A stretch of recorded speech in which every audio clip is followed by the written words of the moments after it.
우리 옆에 계신 분들에게 이렇게 인사하겠습니다. 당신에게서 좋은 향기가 납니다. 라고 인사하겠습니다.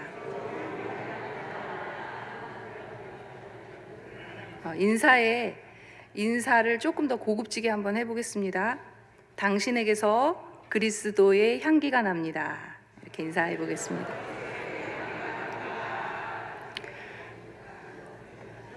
네, 여러분에게서 그리스도의 향기가 납니다.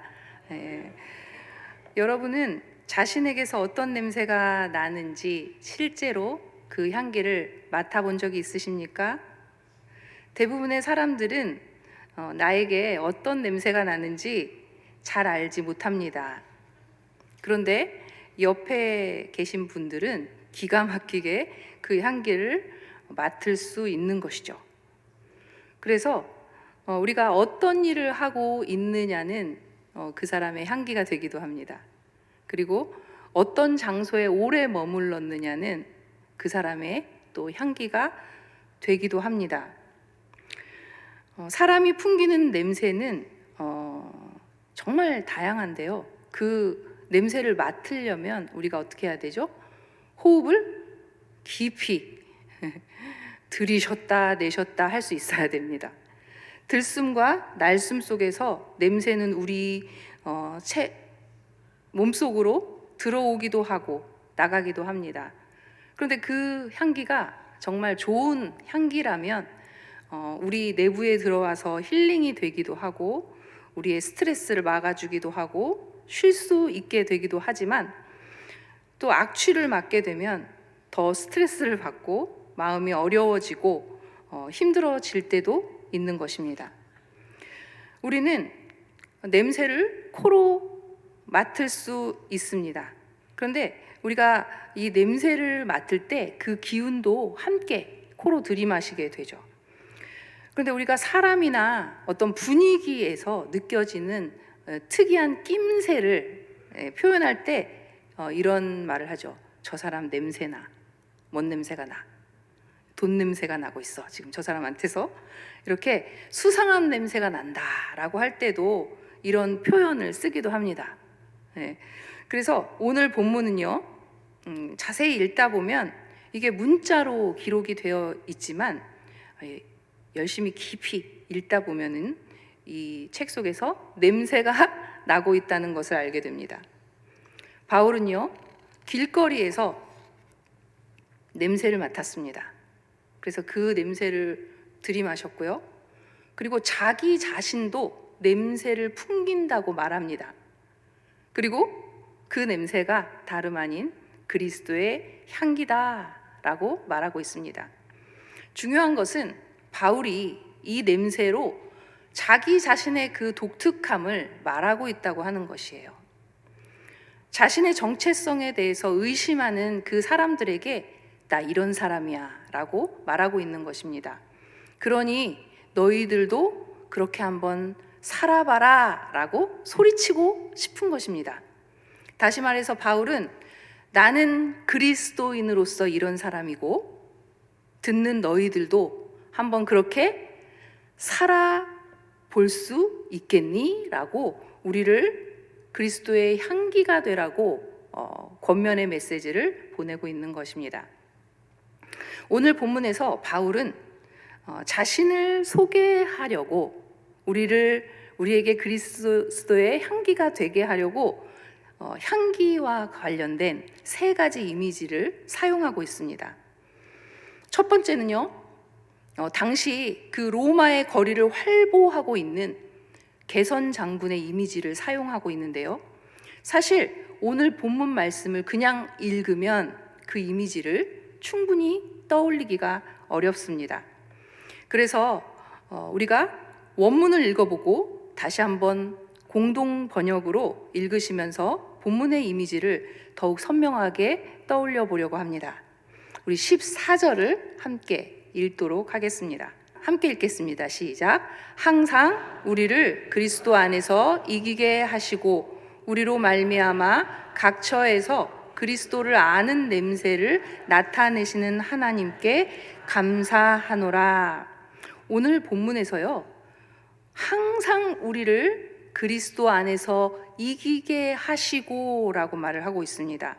여기에서 이기게 하셨다라고 하는 동사를 원어로 읽어보면 개선 행진에 끌고 가다라는 뜻을 가지고 있습니다.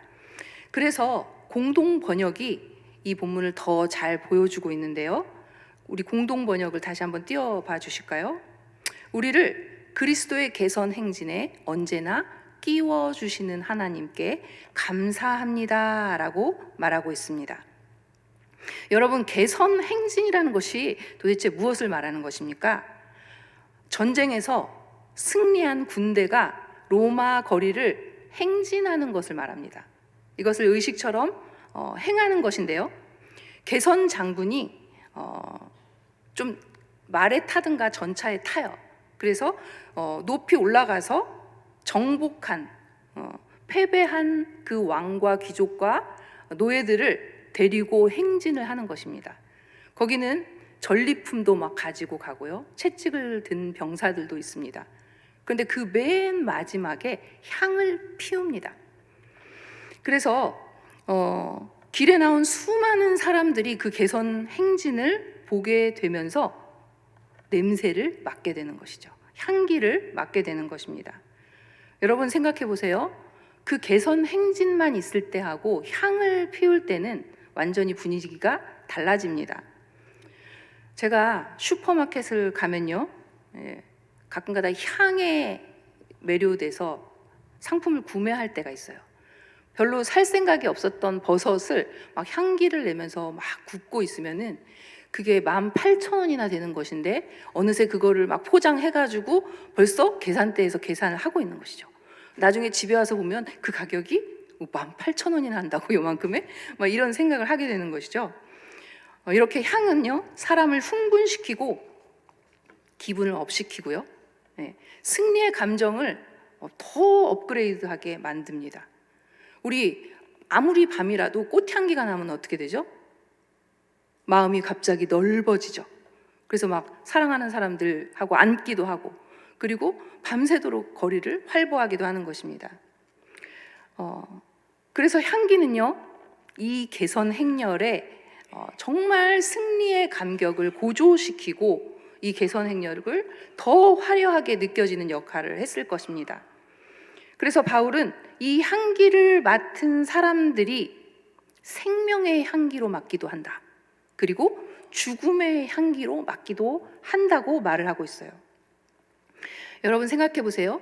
전쟁에서 이긴 자들을 환호하는 사람들은요, 승리의 향기를 맡을 것입니다. 그리고 생명의 향기를 맡을 것입니다. 그런데 포로로 끌려온 자들은 어떨까요? 내가 이제 곧 죽기 일보 직전이기에 그들은 아무리 향기가 좋아도 그것을 죽음의 향기로 받아들일 것입니다. 그런데 여러분, 이 개선 행진을 통해서 바울이 진짜 말하고자 하는 것이 있어요. 그것은 바로 바울이 생각하는 개선 행렬의 주인공은 바로 하나님이시라는 거예요. 하나님은요, 최고의 승리자로 계시고요, 그리스도는, 예수님은 개선 행진을 이끄는 장군이 되어서 전차에 타고 계십니다.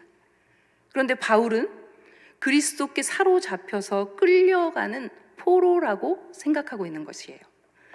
그래서 포로로 끌려가면서도 자신이 어떻죠? 거기에서 노예들은 자신이 죽을 거라고 상상을 합니다. 그런데 바울은 포로로 끌려가면서도 나는 죽지 않을 것이라고 생각합니다. 왜냐하면 나를 끌고 가시는 분이 예수 그리스도이기 때문입니다. 그래서 하나님께서 계속 승리하시는 것을 알기 때문에 바울은 노예로 끌려가면서도 생명의 향기를 맡을 수 있는 것입니다. 우리 14절을 함께 다시 한번 읽어보도록 하겠습니다. 14절입니다. 시작.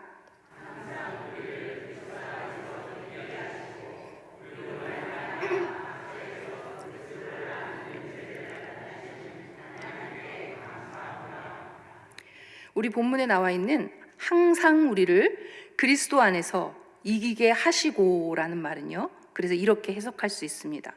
항상 우리를 그리스도의 포로로 삼아 승리의 개선 행진에 끌고 가시고 라고 번역할 수 있습니다. 지금 바울의 처지는요, 마치 전쟁의 포로의 삶처럼 고통스럽습니다.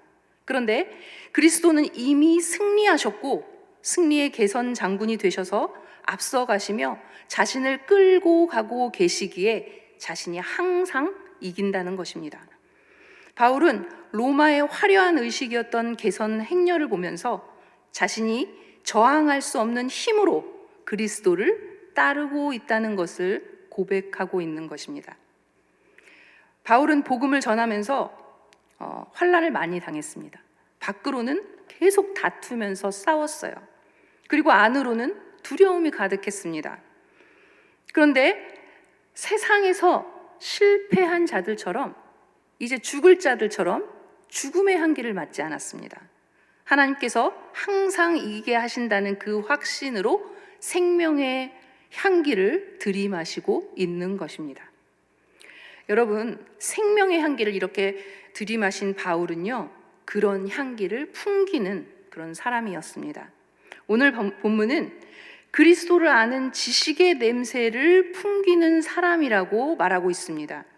바울은요, 예수님을 알기 전에 굉장히 박식한 사람이었습니다. 지식이 많은 사람이었습니다. 그런데 예수님을 믿고 나서 이전의 지식을 모두 버렸다고 말해요. 그리고 그리스도를 아는 지식으로 충만했습니다. 그래서 그 그리스도를 아는 지식의 냄새를 나타내 보이는 사람이었습니다. 그런데 여러분, 여기서 그리스도를 안다고 하는 것이 굉장히 지적으로 안다는 것을 의미하는 것이 아니라는 거예요. 여러분, 창세기 4장에서는요, 아담이 하와를 안다고 합니다. 그런데 그 안다는 아담이 하와와 동침했다는 의미입니다. 바울이 예수 그리스도를 아는 것도요, 동침한 것과 같은 그런 실제적인 연합이고 실제적인 경험입니다. 여러분, 예수님께서 바울을 찾아와서 직접 음성을 들려주신 것을 아실 것입니다. 그런데 그것이 굉장한 소통이었지만 성경에는 짧게 기록하고 있습니다. 바울은 예수님과 인격 대 인격으로 정말 깊은 체험이 있는 사람이었기 때문에, 그리스도를 깊이 만났기 때문에 세상 속에서도 그리스도의 향기를 그리스도를 아는 지식의 향기를 풍기는 사람이었습니다.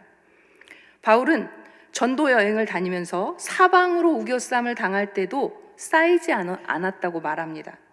그리고 그 고난을 뚫고 나갈 수 있는 힘이 도대체 무엇일까라고 궁금해할 만한 그런 사람이었습니다.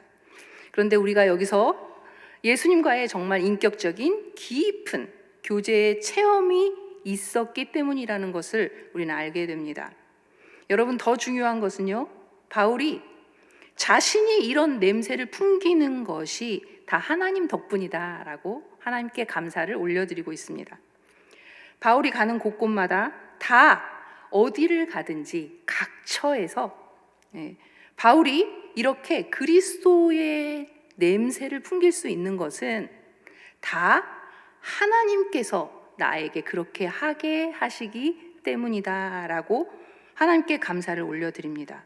바울은요, 하나님의 강력한 승리의 개선 행렬에 합류하여서 생명의 향기를 들이마셨고요, 그리고 각처에서 그리스도를 아는 지식의 냄새를 내쉬는 호흡의 사람이었습니다.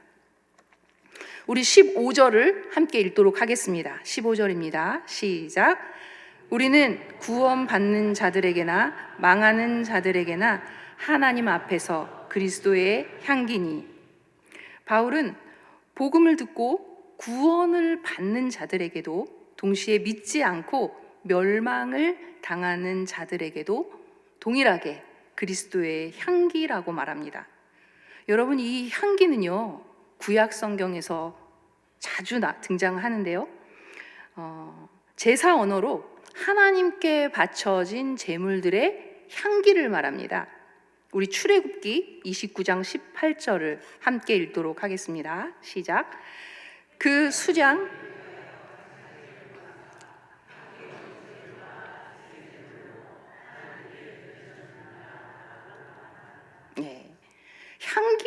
제물이 되셨다고 우리 얘기를 하는데요.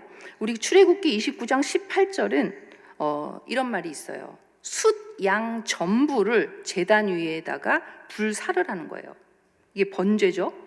이 여호와께 드리는 번제는 향기로운 냄새다. 그리고 이것을 하나님께서 기뻐하신다라는 말을 하는데요. 예. 에베소서 5장 2절에는 이렇게 하나님께서 우리를 위해서 자신을 버리셔서 향기로운 제물이 되셨고 희생 제물이 되셨다라고 말합니다. 여러분, 그리스도의 향기라는 말은요, 소유격으로 쓰인 크리스투라는 말이 나오는데요. 이거는 소유격도 되지만 사실은 주격으로도 쓰일 수가 있어요. 그래서 그리스도의 향기는요, 사실 그리스도가 향기다라는 뜻으로 해석할 수도 있습니다. 그렇다면 이것은 그리스도를 하나님께 바쳐진 정말 최고의 제물로 보는 것이죠. 여러분, 그리스도는 우리를 사랑하셔서 자신을 버리시고 십자가에서 자신을 희생하셔서 가장 향기로운 냄새가 되셨습니다. 향기로운 제물이 되셨습니다. 바울이 우리를 그리스도의 향기다라고 말할 수 있는 이유는, 자신을 그리스도의 향기다라고 말할 수 있는 이유는요, 자신도 역시 이런 희생을 할 각오를 단단히 했기 때문이에요. 여러분, 우리가 고백한 것이 조금 두려우시죠? 예, 희생할 수 있는 이 각오를 했기에 바울은 나중에 순교하죠. 여러분, 복음을 전하기 위해서 가장 필요한 것은요, 누군가의 위에 서서 군림하는 것이 아닙니다. 승리하는 것이 아닙니다. 세상적인 승리를 하는 것이 아닙니다. 가장 낮아져서 섬기고 희생하는 일이기에 바울은 이 일을 멈추지 않을 것이기에 이 고백을 당당하게 할 수 있는 것입니다. 우리가 그리스도의 향기다라고 자신 있게 말할 수 있는 것입니다. 여러분, 사람들이 복음을 받아들이든지 혹은 받아들이지 않든지 그리스도는 하나님께 바쳐진 향기로운 제물이십니다. 고린도전서 1장 23절에서 24절에서 바울은요, 십자가에 못 박힌 그리스도를 전하면 유대인은 그것을 거리끼는 것으로 받아들인다. 그리고 이방인은 그것을 미련한 것으로 거부한다. 그런데 오직 부르심을 받은 자들은 그 복음을 받아들임으로 그들에게는 그리스도가 하나님의 능력이 되신다라고 말하고 있습니다. 여러분, 복음은 복음만으로 굉장한 능력이 있습니다. 멸망할 사람과 구원받을 사람을 너무나도 잘 알아보는 것이죠. 구원받을 자에게 아낌없는 능력을 부어주시고 생명으로 인도하는 것을 우리는 보게 되는 것입니다. 여러분, 하나님의 말씀을 듣는 우리에게도요, 이 말씀이 동일하게 적용이 된다고 생각합니다. 우리가 항상 말씀을 듣지만 우리가 말씀을 듣고 이것을 생명의 말씀으로 받아들이는 자에게 하나님은 역사하신다고 하는 거예요. 그렇지만 이해하지 못하고 거부하는 자들에게는 그것이 사망에 이르는 냄새가 되는 것입니다. 여러분, 바울은 여기서 이렇게 질문합니다. 누가 이 일을 감당하리요? 누가 이 일을 감당하리요? 감당하리요라고 감당하는 이 원어를 보면요, 누가 이 일에 자격을 갖추고 있느냐, 누가 이런 사역에 감히 뛰어들 수 있느냐라고, 어떤 사람들이 이 복음을 전하는 일들을 할 수 있겠느냐고 다시 질문하고 있습니다. 여러분, 마치 이 질문이 바울이 이런 말을 하는 것 같아요. 그걸 할 사람이 아무도 없다 라는 그 대답이 마치 내포되어 있는 그런 질문인 것 같습니다. 그러면서 바울은 자신이 어떤 마음으로 이 일을 감당하고 있는지 그 다음 구절에서 설명하고 있습니다. 우리 17절을 함께 읽도록 하겠습니다. 17절입니다. 시작.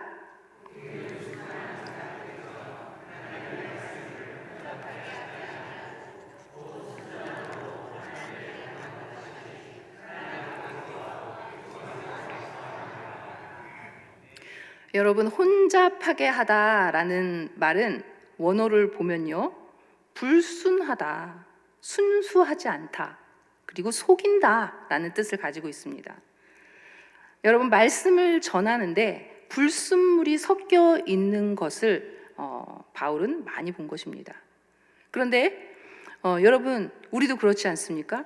내가 누군가에게 복음을 전하는데 내 생각을 전하지 않고 복음 자체를 전해야지 그것이 능력이 될 때가 있지 않습니까? 저도 그렇습니다. 저도 항상 생각하는 것이, 하나님, 제가 제 생각을 섞지 않도록 도와주세요. 제가 하나님께 받은 그거 그대로 하나님께 전하기를 원합니다 라고 기도하면서 항상 말씀을 전합니다. 그래도 그것을 듣는 사람들의 귀에는 거슬리기도 하고 힘들게 하기도 하고 사망의 말씀이 되기도 하는 것이죠. 근데 우리 바울이 이렇게 얘기를 하고 있어요. 나는 수많은 사람들처럼. 이 말은 무슨 말입니까? 순수하게 전하는 사람이 별로 없다는 얘기예요. 수많은 사람들처럼 나는 말씀을 혼잡하게 하지 않겠다. 나는 하나님께 직접 받은 것처럼 받아서 그것을 전하겠다라고 말하고 있는 것입니다. 여러분, 내 생각이 조금이라도 첨가되거나 사회, 문화, 정치적인 영향을 받아서 조금이라도 말씀을 왜곡한다면 그것은 하나님의 말씀을 혼잡하게 하는 것입니다.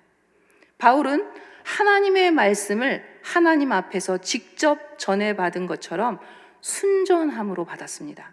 그리고 하나님 앞에서 말하는 것 같이 그리스도 안에서 그것을 말했다고 전하고 있습니다. 사랑하는 광석의 성도 여러분, 바울의 마음이 조금이라도 느껴지십니까? 바울은 세상의 것을 보면서도 하나님만을 생각했던 사람이었습니다. 세상 속에서도 세상의 냄새가 나지 않고 이방인을 만나면서도 그리스도의 향기를 풍기는 사람이었습니다. 저와 여러분들을 돌아보면요, 교회에 있으면서도 세상의 냄새를 풍길 때가 많습니다. 그래서 우리가 하나님의 말씀을 정말 직접 받는 것 같이 그렇게 순전함으로, 감사함으로, 간절함으로 하나님의 말씀을 받아서 그것으로 호흡하고 그것으로 내 안에 간직하며 그것으로 냄새를 풍기는 저와 여러분이 되기를 간절히 바랍니다. 여러분이 계신 각자의 자리에서 그리스도의 향기를 발할 수 있기를 바랍니다. 우리가 정말 연약한 가운데 힘겨운 싸움을 하고 있다 할지라도 하나님께서 우리를 항상 이기게 하실 것입니다. 하나님이 승리하신 개선 행렬에서 우리를 끌고 가고 계십니다. 그러므로 날마다 하나님의 손에 붙들린 인생이 되시기를 간절히 바랍니다. 날마다 그리스도를 더욱 경험적으로 알아가며 그리스도의 성품의 향기를 풍기고 그리스도의 인격의 향기를 전하는 여러분이 되기를 바랍니다. 여러분, 향기는 멀리 갑니다. 그리고 경계를 넘어갑니다.